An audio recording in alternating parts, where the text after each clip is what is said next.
भूख लिखी तो भारत में फूड सिक्योरिटी एक्ट बना। मैंने नोटबंदी की कविता लिखी तो नोटबंदी हुई। मैंने राम के समर्थन में कविता लिखी तो राम का मंदिर बना। मैं 29 साल चीखा 370 हटवाने के लिए, तब जाके 19 में 370 हटी। मुझे ये गर्व प्राप्त है कि मैं हिंदुस्तान के बनने वाले कानूनों के आगे या पीछे, पीछे या आगे मैं घूमता हुआ मिलता हूँ। कोई और कभी इतना घूमता हुआ नहीं मिलता। इसलिए मैंने कहा था मैं थोड़ा पढ़ा लिखा कवि हूँ। ये हमारा इधर गया मधुर मधुर, बैठ जाओ बैठ जाओ। इससे मेरी डिग्री बोलनी नहीं आती। शुक्ला जी, मैंने 35 साल पहले LLD की थी। दुनिया की कानून की आखिरी पढ़ाई है, इसके बाद दुनिया भर में कोई कानून में पढ़ाई नहीं है। तो मधुर ने मुझसे पूछा भाई साहब क्या किया? मैंने कहा LLD कर ली। तो तुरंत छुटते ही बोला आप B.Ed नहीं कर सकते थे? मुझे उस दिन पता चला कि इसने बिहार में टॉप किया था। लेकिन आज मुझे शुक्ला जी आपके कार्यक्रम में ये ज्ञान प्राप्त हो रहा है अपने छोटे भाई बहनों के बीच कि तूने LLD करके क्या कर लिया। कविता तो इन्हीं के साथ पढ़ रहा है।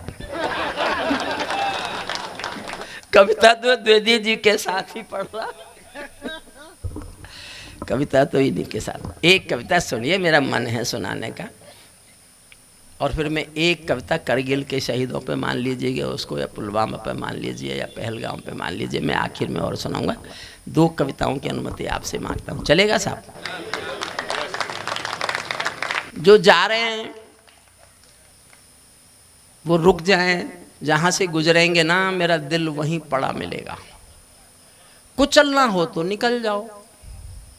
लेकिन फतेहपुर के लोग इतने निर्मम नहीं हैं।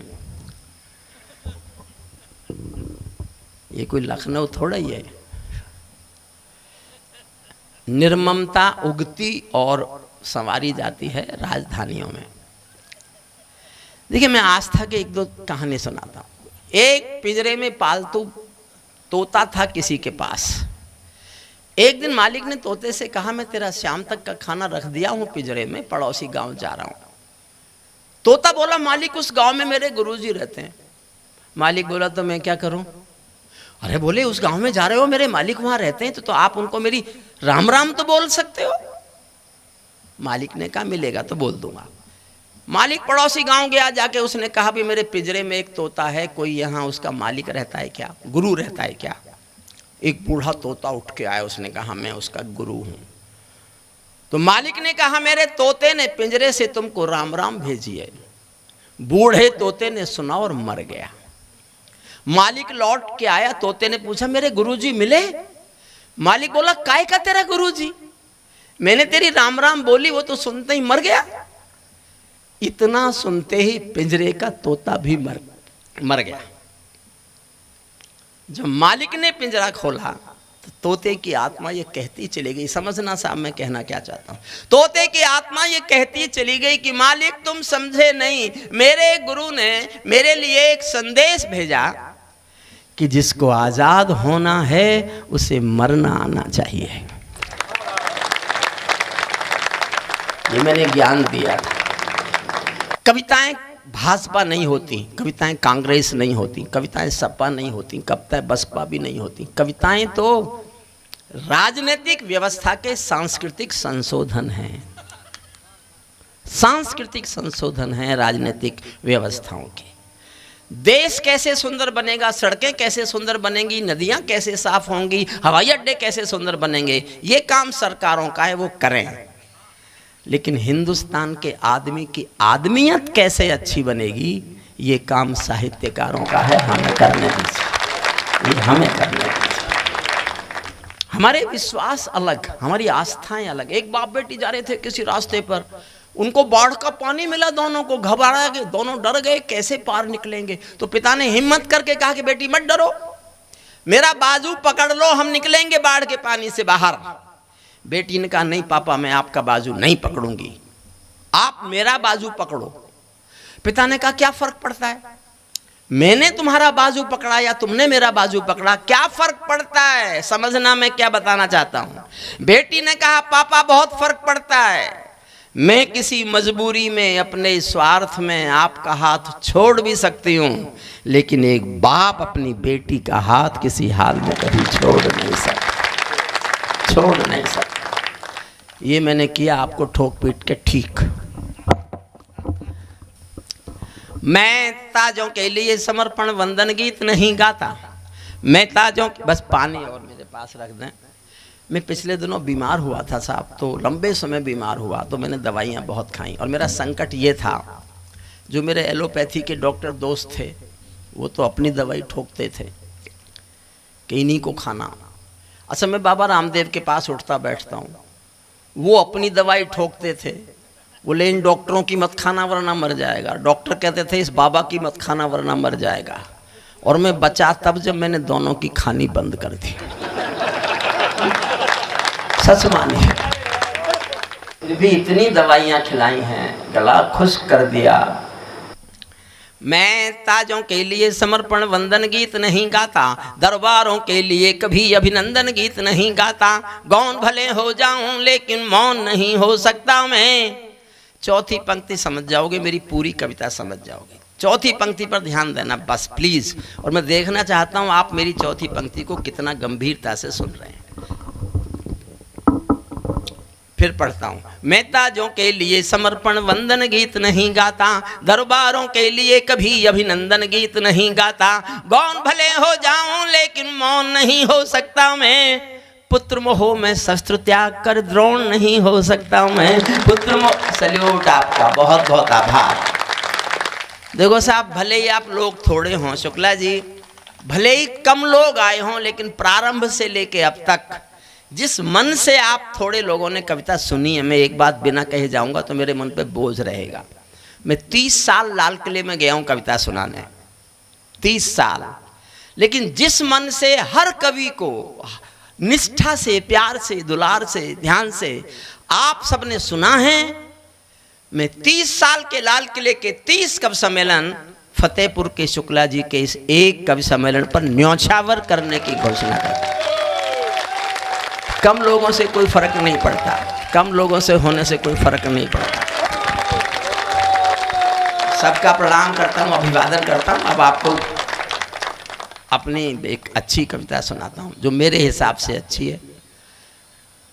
सबके हिसाब से अच्छी कोई कविता होती नहीं है। देखिए, कविताएं सरकारों का समर्थन नहीं होती।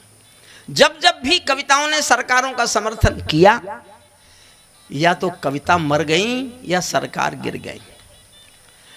मैंने जीवन भर किसी सरकार के समर्थन में कविता नहीं लिखी। मैंने एक कविता लिखी बस, वाजपेयी साहब जब प्रधानमंत्री थे, उन्होंने परमाणु विस्फोट किए तो मैं रह नहीं पाया। मैंने उनकी तारीफ में एक लंबी कविता लिखी और जाके सुनाई उनको। मेरे श्रोता होते थे अटल बिहारी वाजपेयी जी। तो बोले, देखा मैंने तुझसे समर्थन में लिखवा दी ना। मैंने कहा जी लिखवा तो दी, पर 2 बातें होंगी, या तो मेरी कविता बचेगी या आपकी सरकार। और इतिहास में लिखा है कविता बची, सरकार गिरी। उसके बाद नहीं लिखी मैंने किसी के समर्थन में। उनका मैं क्यों किसी की सरकार गिराऊं। सुनिए मन से आप। मैं ताजों के लिए समर्पण वंदन गीत नहीं गाता, दरबारों के लिए कभी अभिनंदन। प्लीज बैठ जाओ यार। हे हुजूर, गुटखा खाए हैं थोका ना जाए हाथ, यह थोक जाना। हमारी तो विधानसभा में भी गुटखा थोका जा सकता है, या जो वहाँ थूका जा सकता है उसको गुटखा कह सकते हैं।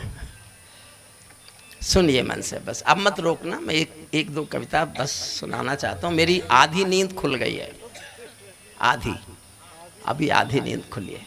पीछे के समर्थन कर देंगे, अखिलेश जी का आशीर्वाद मिल जाएगा तो पूरी नींद खुल जाएगी। लेकिन ये चिंता अभी भी मुझे सता रही है कि मुझे नींद आ क्यों रही है। खाना मैंने नहीं खाया, नहीं, इनकी तरफ मैं इसलिए ज़्यादा नहीं देखता कि किस समय पता नहीं ये पता लगे कि थे, क्योंकि हमेशा थोड़ा ही पता लगता है कि हैं कि थे, हैं कि थे। ये हैं और थे के बीच में झूमते रहते हैं।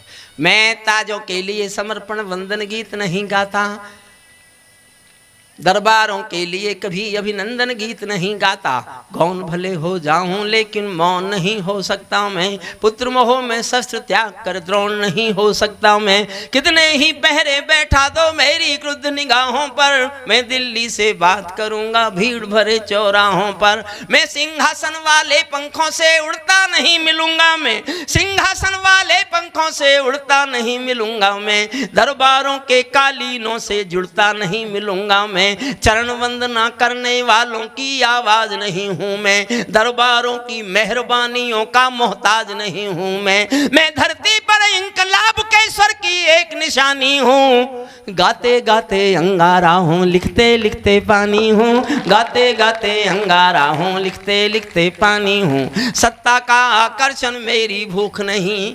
ये कोई गर्वोक्ति नहीं है शुक्ला जी, मैं जब चाहता जिस दिन चाहता संसद में वहां बैठ सकता था जहां और लोग बैठे रहते हैं।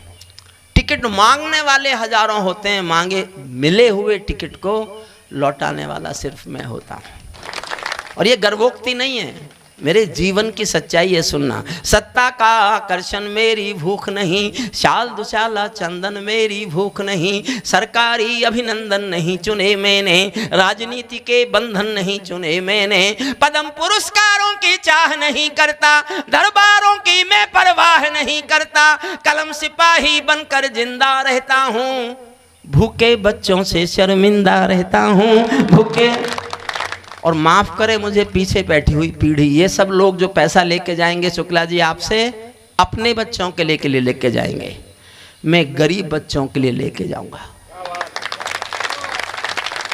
लगभग 7 से 750 गरीब बच्चे जो बिल्कुल मजलूम हैं, जो बच्चे पन्नियां सुनते थे सड़कों पर, उन बच्चों को पढ़ाने की व्यवस्था मैंने उस पैसे से की जो मुझे जनता ने दिया। मैं एक यूनिवर्सिटी में प्रोफेसर रहा हूँ, मुझे इतनी पेंशन मिलती है, मेरा काम उसमें चल जाता है। बाकी ये सब चैरिटी है जो पैसा मुझे जनता से मिलता है। सुनिए, कदम पद्म पुरस्कारों की चाह नहीं करता, दरबारों की मैं परवाह नहीं करता, कलम सिपाही बनकर जिंदा रहता हूँ, भूखे बच्चों से शर्मिंदा रहता हूँ, पगडंडी से लाल किले तक जाता हूँ, झुग्गी झोंपड़ियों के आंसू गाता हूँ, दरबारों में लेकिन कवि का शीश नहीं झुकने दूंगा, कविता का सिंहासन से संग्राम नहीं रुकने दूंगा, कविता का सिंहासन से संग्राम नहीं रुकने दूंगा। ये सौगंध तुम्हारी है, मैं देश नहीं बिकने दूंगा, देश नहीं मिटने दूंगा, मैं देश नहीं झुकने दूंगा, है मेरा विश्वास कभी सौगंध नहीं तोड़ोगे तुम, भारत माँ की सेवा का अनुबंध नहीं छोड़ोगे तुम, ऐसा कुछ कर जाओ पूरा देश देखता रह जाए, देश नहीं भूमंडल का परिवेश देखता रह जाए, देश नहीं भूमंडल का पर